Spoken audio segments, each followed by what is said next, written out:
Welcome to an uplifting moment. Our theme, what's good for Julie Andrews is good for us. Julie Andrews is famous for her roles in Mary Poppins, The Sound of Music, and many other movies and musicals. Now in her mid-80s, she revealed in an interview referencing her children, grandchildren, and great-grandchildren, "As long as they all remember me fondly, I will be very, very happy." I find it interesting that in her later years, Julie Andrews, who has enjoyed a lifetime of fame, wants to be remembered fondly by her family most of all. Now, many of us may not have a strong desire to be famous, but there's still a healthy reminder for us in Julie Andrews' words.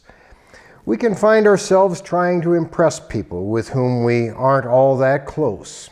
We watch our manners, act nicely, and put on the charm with perfect strangers.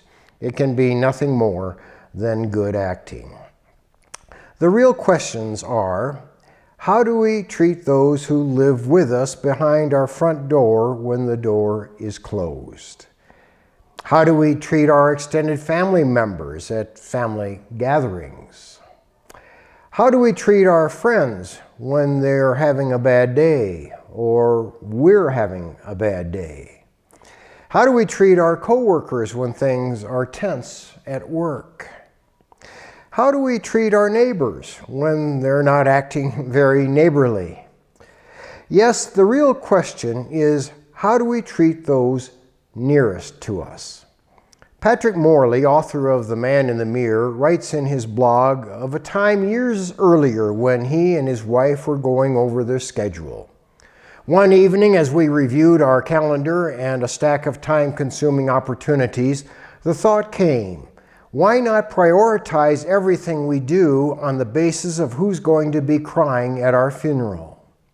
We did it. The results saved our family. Who's going to be crying at your funeral and mine? Of all those in our sphere of influence, it is these, the attenders at our funeral, over whom we have the greatest influence. Others with whom we're not so close may appreciate our kindness and may be hurt by our meanness, but they'll move on with their day. Not so with those near to us. We're important in their lives, those that would shed a tear or more at our funeral. These are the people, though they be few in number, who deserve the best that we have to offer.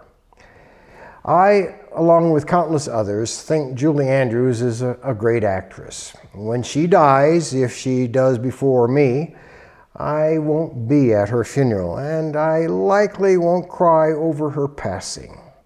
Neither will those countless other admirers of hers.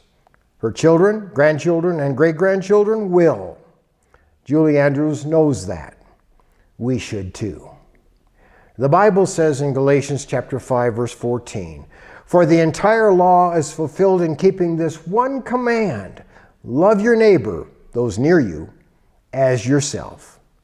Thank you for joining me for this, an uplifting moment.